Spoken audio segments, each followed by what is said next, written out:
Ladies and gentlemen, we stand before a familiar historical moment, yet one fraught with dangerous variables in the Middle East, specifically in Tehran, where undercurrents of discontent are once again surging violently. Looking at the events unfolding in Iran over the past few days, I do not see the romance of a rose colored revolution. I see a brutal chessboard of power, survival, and blood.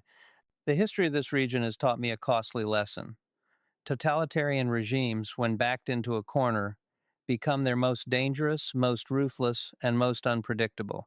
What we are witnessing is not merely a repetition of 2022 or 2019, but the accumulation of economic wounds that have never healed, resonating with the erosion of Iran's geopolitical standing following recent conflicts with Israel and the United States. Supreme Leader Khamenei has broken his silence with the harshest of rhetoric, labeling protesters as vandals and saboteurs, a classic script that any seasoned intelligence observer could have predicted. But this time, behind those threats lies a genuine fear of the collapse of the power structure as the free fall of the national currency has pulled down the remaining pillars of trust, which were already fragile to the extreme within Iranian society.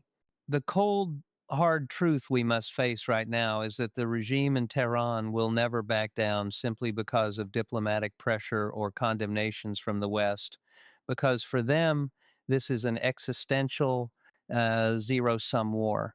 When Khamenei accuses protesters of working for foreign agendas specifically to please President Donald Trump, he is not just propagandizing to his base, he is establishing a legal pretext for the use of maximum force.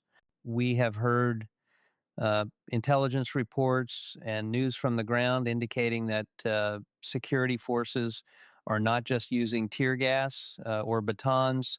Live ammunition has been fired, and gun barrels are aimed directly at vital human targets like eyes or chests. Casualty figures are rising by the hour, with dozens dead and thousands arrested. But the actual numbers are likely far more horrific behind the black curtain of a total internet shutdown. This information blockade is not merely a technical measure, it is a military tactic designed to isolate resistance groups, prevent coordination, and most importantly, conceal the scale of the bloody crackdown currently underway from the scrutiny of the international community. This is how dictatorships extinguish hope, by turning resistance into a solitary battle in the dark where there are no witnesses and no timely assistance. Let us analyze deeper into the dynamics of the opposition and the role of external actors, where the complexity of this chess game is truly revealed, particularly as we see the resurgence of symbols from the past.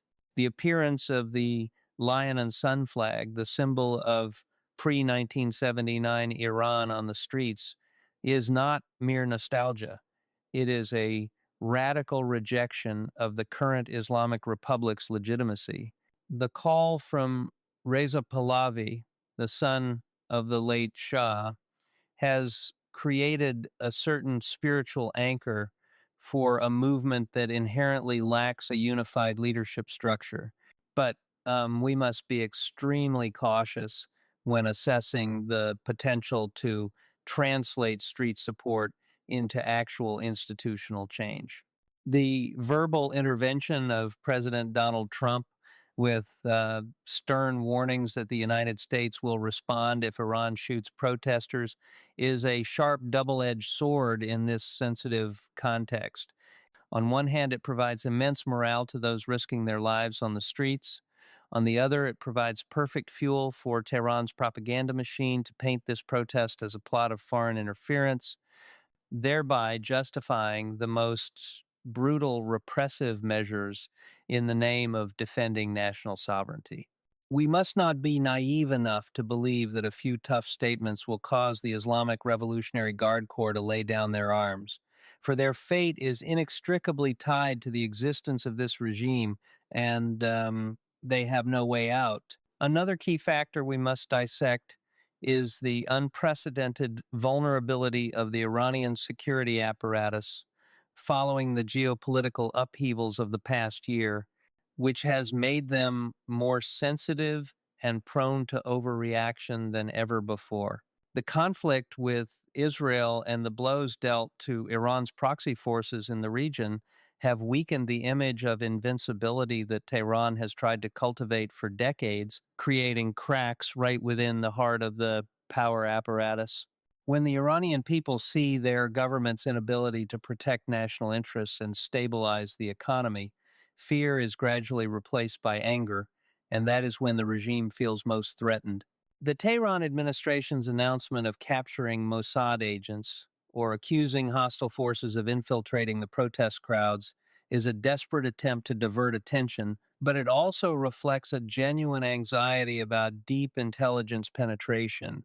However, we must not underestimate their capacity for control.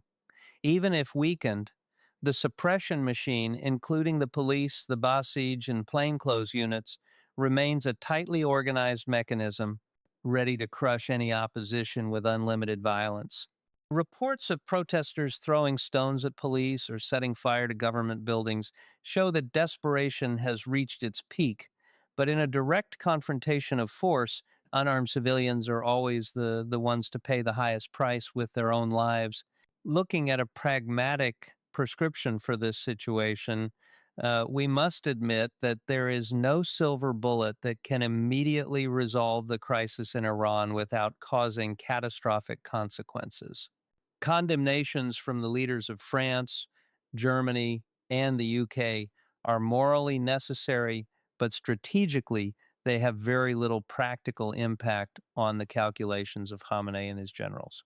What is needed now is not flowery rhetoric, but concrete actions to maintain the flow of information and breach the internet firewall the regime has erected, because information is the oxygen of every democratic movement. Students in Tehran are trying to use digital secret tunnels to communicate with the outside world, and the international community's duty is to provide technological support so those efforts are not extinguished. Simultaneously, we must be prepared for worst-case scenarios, including a wave of refugees or instability spreading across the entire region if the situation spirals out of control. Western policy needs to be a combination of maximum economic pressure on the ruling elite while seeking ways to minimize the impact on ordinary citizens, an incredibly difficult equation, but one that must be solved. We cannot intervene militarily directly, as that would only ignite a powder keg that is already too hot. But neither can we stand by and watch a massacre take place in silence.